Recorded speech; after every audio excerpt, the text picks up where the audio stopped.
मुस्कान के साथ जवाब दिया, नहीं, कभी सोचा भी नहीं।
तस्वीरें आप देखिए, प्रधानमंत्री नरेंद्र मोदी ब्रिटेन के लिए रवाना हो रहे हैं।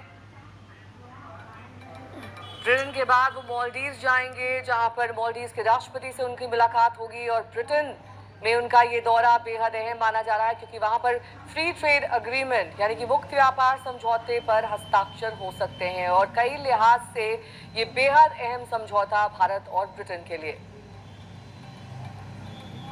किंग चार्ल्स से उनकी मुलाकात होगी, वहीं ब्रिटिश प्रधानमंत्री से भी उनकी मुलाकात होनी तय है। ये द्विपक्षीय बातचीत प्रधानमंत्री नरेंद्र मोदी और ब्रिटिश पीएम के बीच होगी।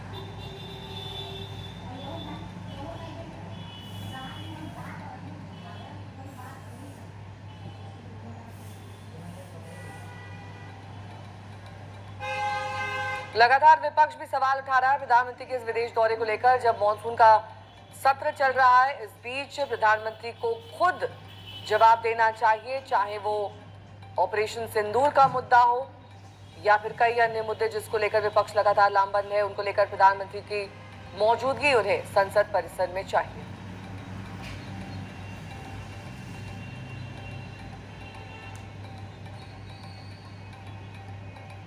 नमस्कार, न्यूज के इकलौते फैमिली शो न्यूज की पाठशाला में आप सभी का बहुत स्वागत। मैं हूं सुशांत सिन्हा। ये वो पाठशाला जहां सबकी क्लास लगती है। और सबसे पहले आपको बता दूं कि आज पाठशाला में क्या क्या है और कौन कौन सी क्लास लगेगी। संदेश खाली में आज वो हुआ जो ममता और बंगाल पुलिस के होश उड़ा देगा, आज उसके बारे में आपको बताऊं।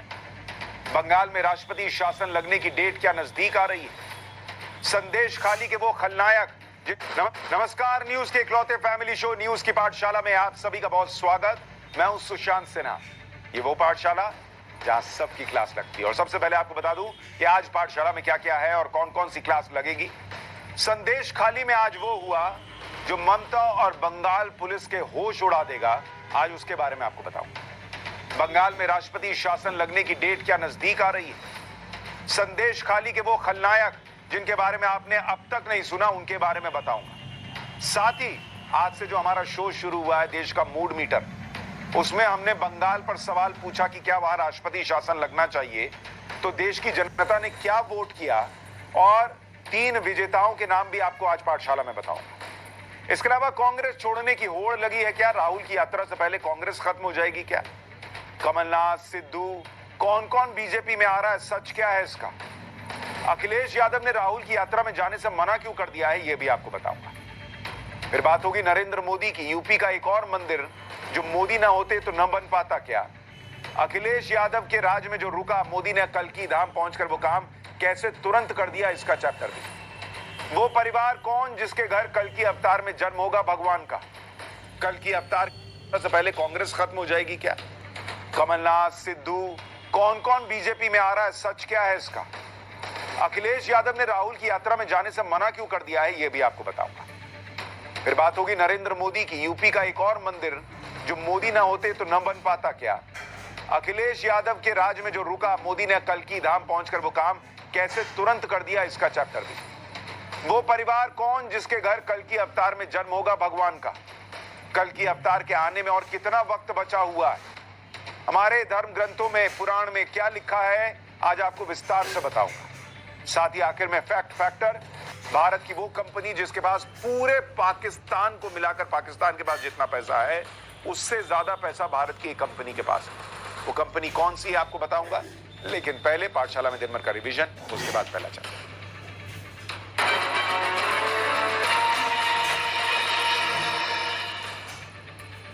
समाजवादी पार्टी ने कांग्रेस को उत्तर प्रदेश में 17 लोकसभा सीटों का ऑफर दिया। सूत्रों के मुताबिक ये समाजवादी पार्टी की तरफ से कांग्रेस को आखिरी ऑफर है और अगर आज देर रात तक कांग्रेस के साथ सीट शेयरिंग पर सहमति नहीं बन पाती है तो कल अखिलेश यादव रायबरेली में राहुल गांधी की न्याय यात्रा में शामिल नहीं होंगे। चंडीगढ़ में मेयर के चुनाव को लेकर आज सुप्रीम कोर्ट में सुनवाई हुई। कोर्ट ने मेयर चुनाव के बैलेट पेपर पेश करने का आदेश दिया और काउंटिंग का पूरा वीडियो भी मंगवाया। मामले की सुनवाई के दौरान कोर्ट ने कहा कि मेयर चुनाव के रिटर्निंग ऑफिसर अनिल मसीह पर केस भी चलाया जाना चाहिए। दिल्ली के मुख्यमंत्री अरविंद केजरीवाल आज फिर ईडी के सामने पेश नहीं हुए। ईडी अब तक केजरीवाल को 6 समन जारी कर चुकी है। आम आदमी पार्टी का कहना है कि ईडी के समन की वैधता का मामला फिलहाल कोर्ट में है तो कोर्ट के फैसले का इंतजार करना चाहिए। हालांकि ईडी के सूत्रों के मुताबिक कोर्ट में समन की वैधता पर सुनवाई नहीं हो रही है। संयुक्त किसान मोर्चा ने केंद्र सरकार की तरफ से एमएसपी पर दिए प्रस्ताव को खारिज कर दिया है। किसान संगठनों से बातचीत के बाद केंद्र ने किसानों के सामने 5 फसलों को लेकर 5 साल तक के लिए एमएसपी का प्रस्ताव रखा, जिसके बाद किसान संगठनों ने दिल्ली कूच को 21 फरवरी तक टाल दिया था। हालांकि आज संयुक्त किसान मोर्चा ने फिर साफ कर दिया कि वो सभी फसलों पर एमएसपी की गारंटी चाहते हैं। यूपी में सिपाही भर्ती परीक्षा में पेपर लीक होने के आरोपों के बीच जांच कमेटी का गठन कर दिया गया है। सोशल मीडिया पर यूपी पुलिस भर्ती पेपर लीक की खबरों को लेकर लोग नाराजगी जाहिर कर रहे हैं। हालांकि भर्ती बोर्ड ने इससे पहले पेपर लीक की खबरों को फर्जी बताया था, लेकिन अब इसकी जांच का फैसला किया गया है। भर्ती बोर्ड ने साफ किया है कि लाखों बच्चों के भविष्य का सवाल है और किसी के साथ अन्याय नहीं होने दिया जाएगा। तो ये हो गया दिन भर का रिवीजन। अब पाठशाला की पहली क्लास। बंगाल के संदेश खाली में आज जो हुआ वो ममता बनर्जी और बंगाल पुलिस के होश उड़ा देगा क्या? बंगाल में राष्ट्रपति शासन लगने की डेट नजदीक आ रही है क्या? संदेश खाली के वो खलनायक जिनके बारे में आपने अब तक नहीं सुना, आज सबसे पहले उनका जाना।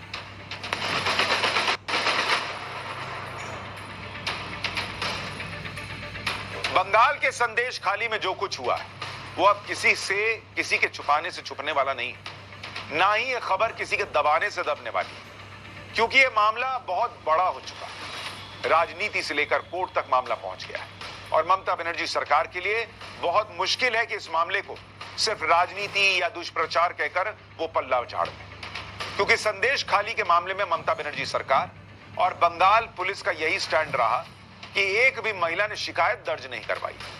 ममता बनर्जी खुद कह रही थी कि संदेश खाली में जो तनाव है वो बीजेपी की साजिश है।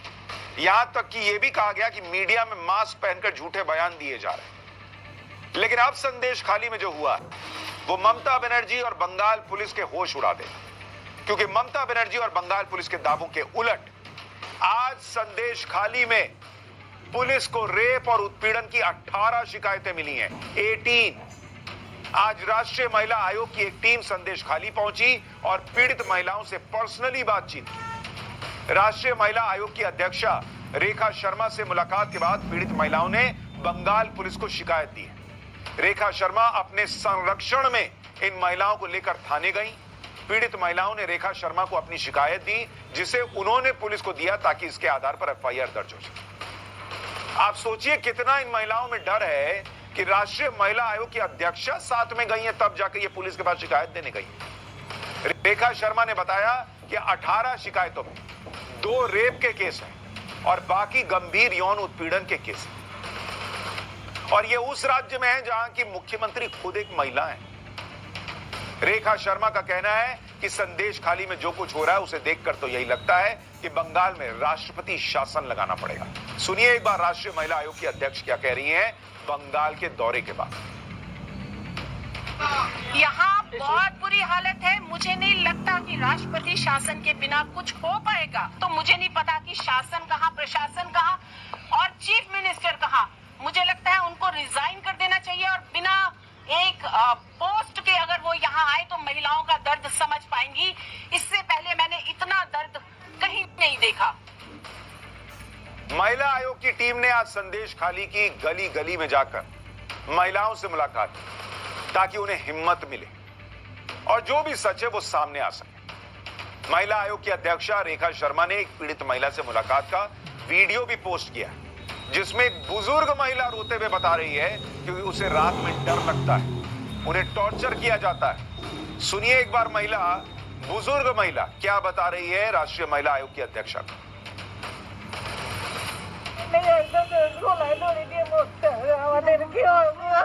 चिंता न करो, चिंता करो, बोल क्या रहे हैं बताओ, क्या बोल रही हैं? आज ही रात में हम लोग सोने चले गए।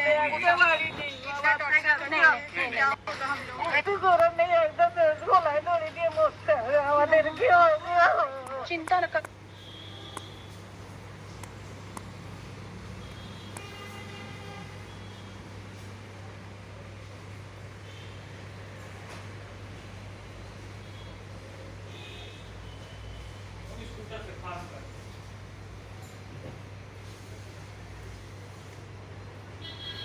और तो दिया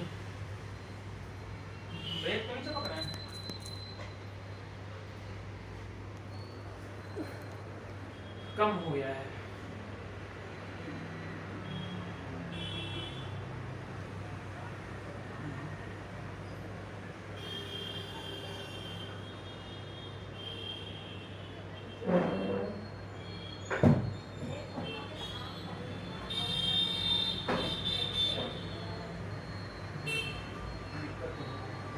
हाँ इस साल की अगर बात ठीक है। तो अभी कितनी देर में आ रहे हो? ओके।